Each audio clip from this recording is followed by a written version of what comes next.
আওয়াজ তো কান ফাটানোই হলো। শুনলেন শব্দ? হ্যাঁ, শব্দ শুনলাম, আমরা এখানে ছিলাম দাঁড়িয়ে। কতগুলো বোম এখানে উদ্ধার হয়েছে? কতগুলা বোম সে সংখ্যা আমার জানা নাই, তবে শব্দটা প্রচণ্ড জোরেই ছিল, তাতে করে অনুমান করাই যায় যে অনেকগুলাই ছিল। বারবার বোমা উদ্ধার হচ্ছে, কতটা আতঙ্ক রয়েছে আপনারা? অবশ্যই সুস্থ গ্রামবাসী হিসাবে আমাদের তো একটা আতঙ্ক আছেই।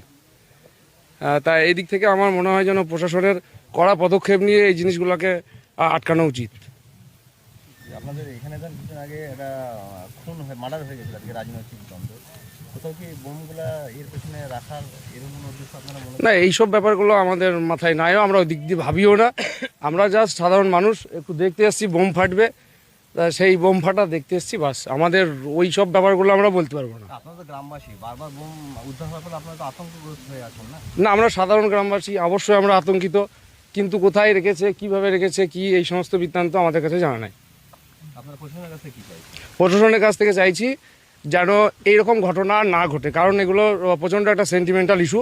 অমুক গ্রামে বোমা পাওয়া গেছে, অন্যান্য গ্রাম যখন আমরা সাধারণ মানুষ হিসেবে বেড়াতে যাবো, এই তোদের গ্রামে বোমা পাওয়া গেছিলো, এইরকম একটা সেন্টিমেন্টাল ইস্যুকে প্রশাসনের কড়া হস্তক্ষেপে এগুলোকে বন্ধ করা উচিত বলে আমরা মনে করি। কি নাম আপনার?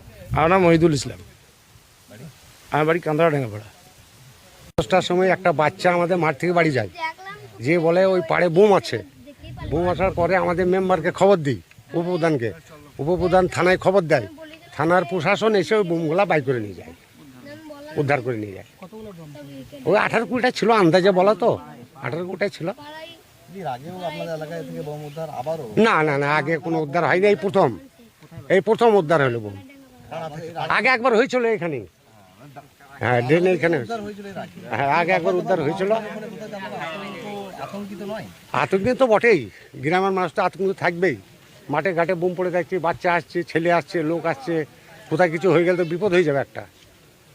এটা তো আতঙ্কি আছেই পাড়ার লোক।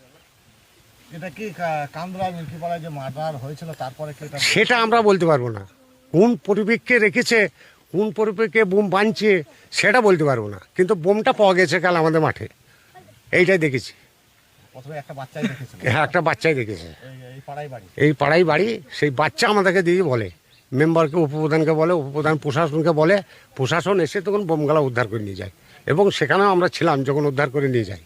বোম স্কোয়াড সমাধানের প্রশাসনের খবর দেওয়ার পরে বোম স্কোয়াড যখন এসে বোমটা ডিফিউজ করলো, এরপরও আপনারা গ্রামবাসী হিসেবে কি চাইছেন প্রশাসনের কাছে? এখন কি চাবো, সুস্থ চাচ্ছি আমরা, যাতে গ্রাম সুস্থ থাকে সেইটাই দরকার, পাবলিক যাতে ভালো থাকে,